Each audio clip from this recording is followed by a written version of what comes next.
अस्सलाम वालेकुम दोस्तों, नदीम अहमद हाजिर है खट्टी मीठी बातों में अपने नए व्लॉग के साथ। दोस्तों, सियासत, अब क्या सियासत करूँ।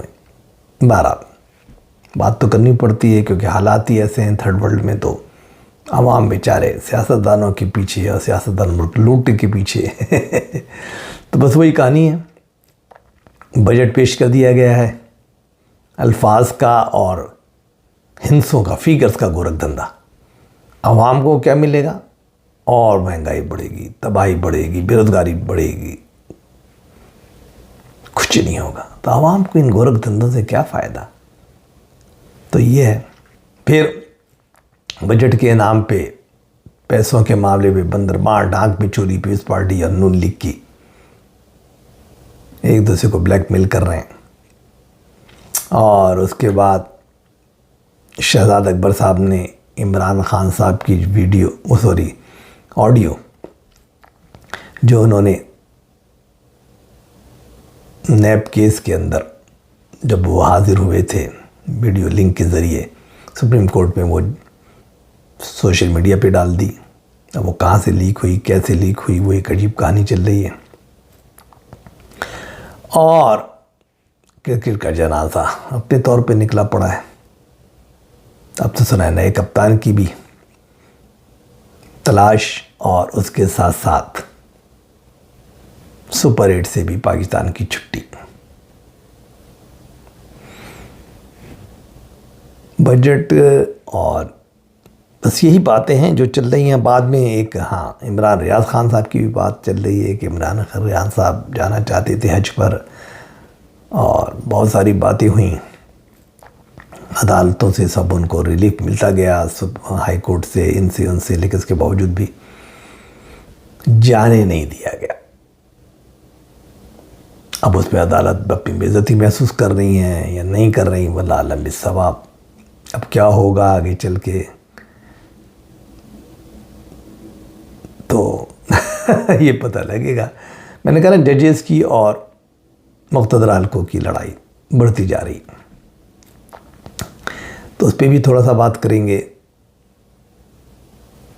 क्रिकेट की भी थोड़ी सी बात करेंगे। चलिए आगे चलते हैं। मौज़ूआत तो हैं छोटे छोटे, बहुत ही आते रहेंगे।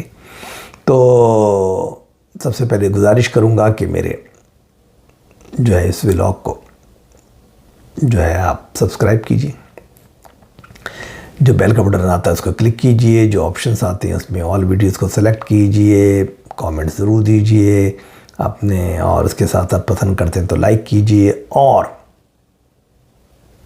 जनाब अपने दोस्त अहबाब वगैरह को इसका लिंक शेयर कीजिए। तफसीलात में जाएं तो सबसे बड़ी ख़बर आवाम के लिहाज से देखी जाए तो बजट ही है। बजट का गोरख धंधा, हिंसों का खेल, फिगर्स का खेल, आवाम को बेवकूफ़ बनाने की कहानी। कहते हैं कि 3900 अरब डॉलर का बेनिफिट मुराती याफ्ता तबके को दिया जा रहा है, चाहे वो पेंशन के नाम पे, पेंशन से क्या कहते हैं वो टैक्स ना डिडक्ट करने के बारे में, बहुत सारी बातें हैं जो मराती मरात, यानी जो लूट रहे हैं, जो खा रहे हैं, जो खरबपति बने, उनको मज़ीद दे दो। और तालीम पे कितना?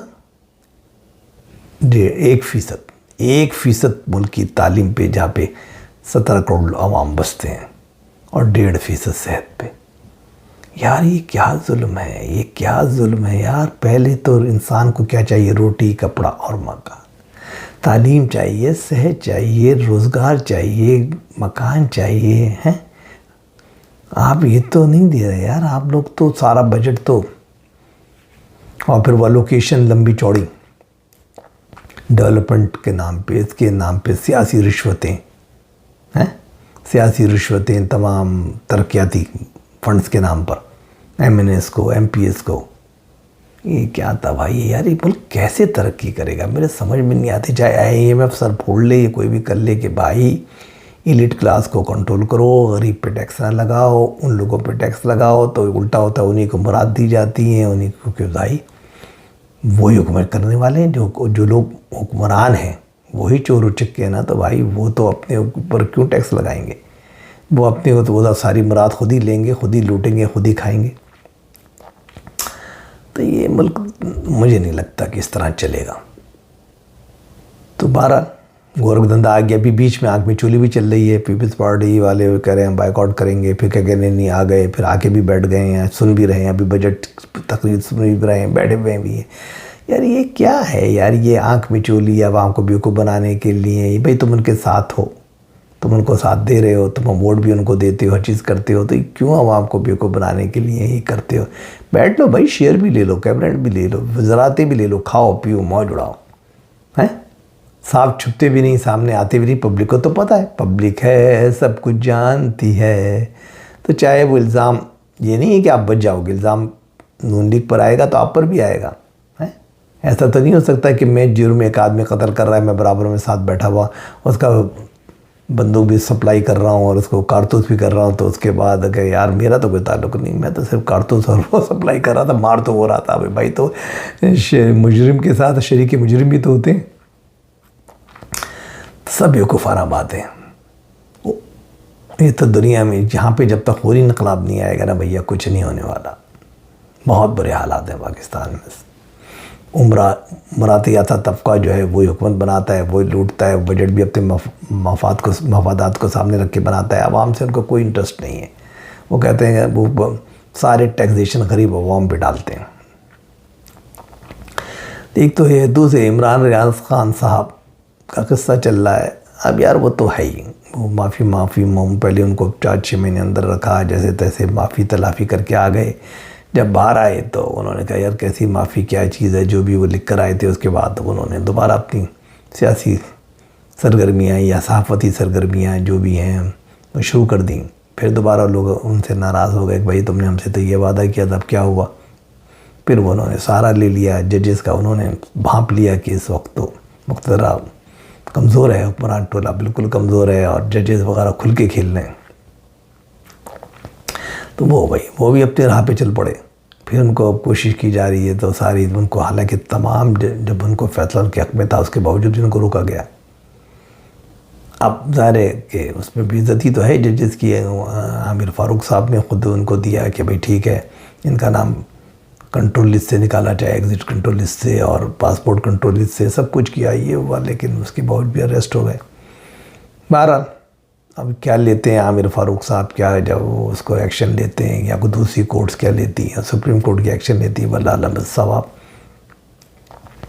उनको पेश कर दिया है लाहौर की एक अदालत में और एक FIR दिखा दी गई कि FIR दर्ज थी इनके ख़िलाफ़, और ऐसे इन्होंने जो है जालसाजी की है, किसी के पैसे खाए हुए।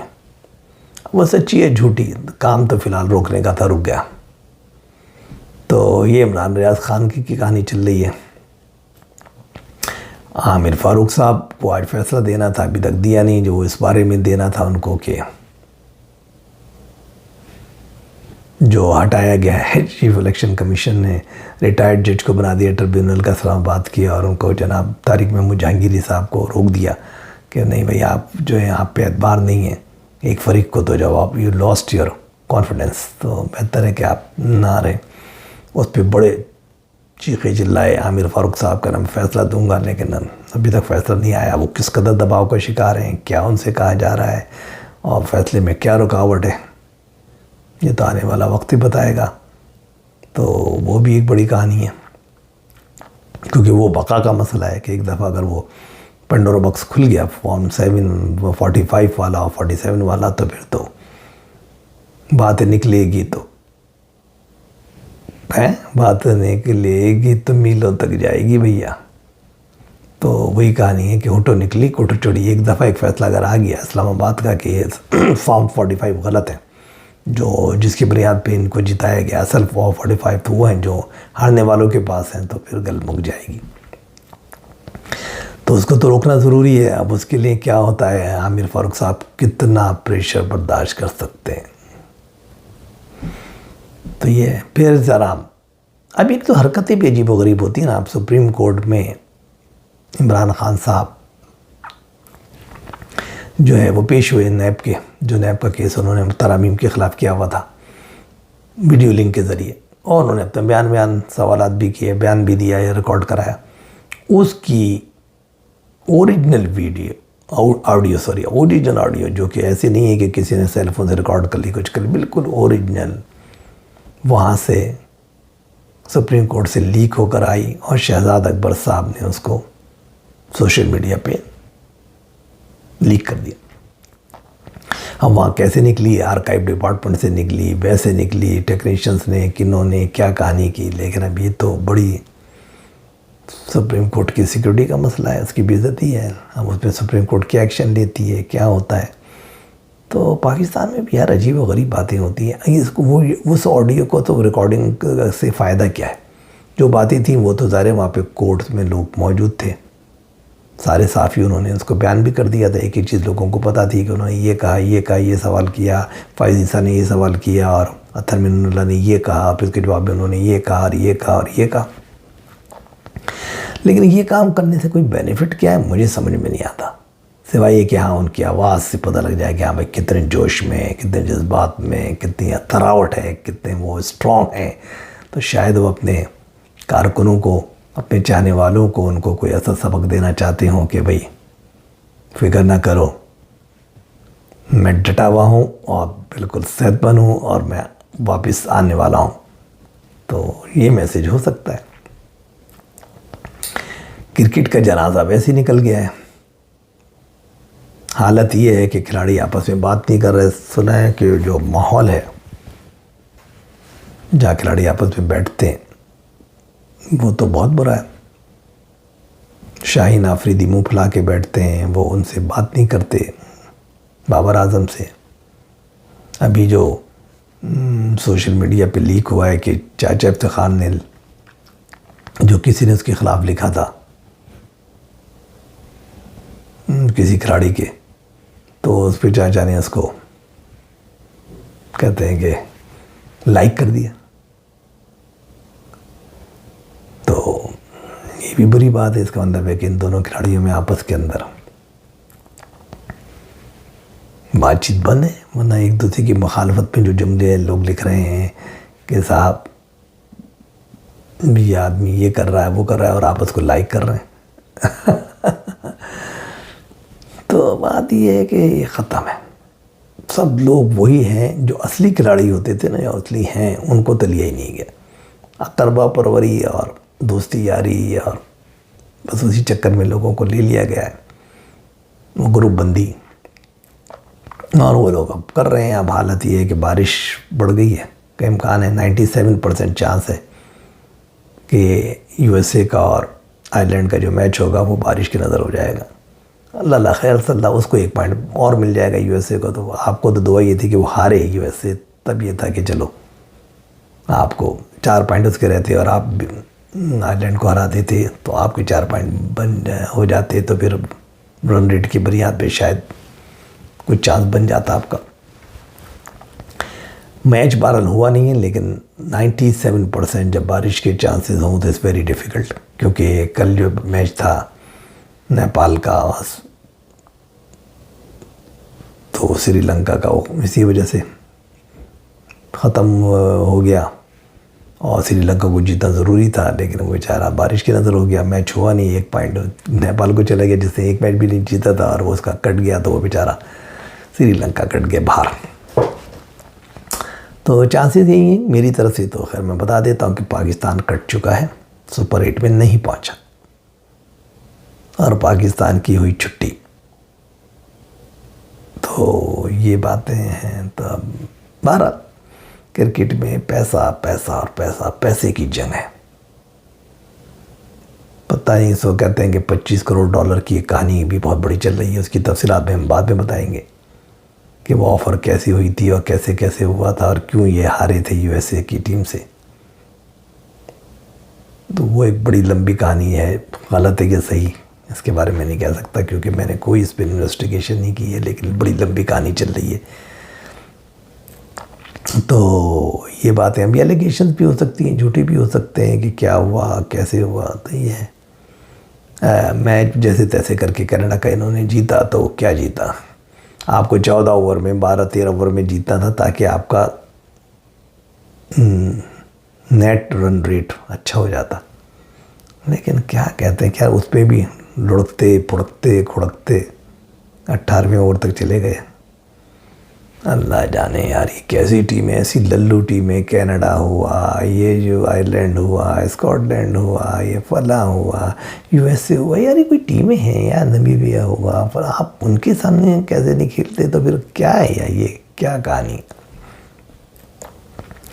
तो दोस्तों आज की बातें तो बस यहीं तक थी। अब इजाज़त दीजिए, इंशाल्लाह कल आपसे बात होगी। अल्लाह हाफिज़।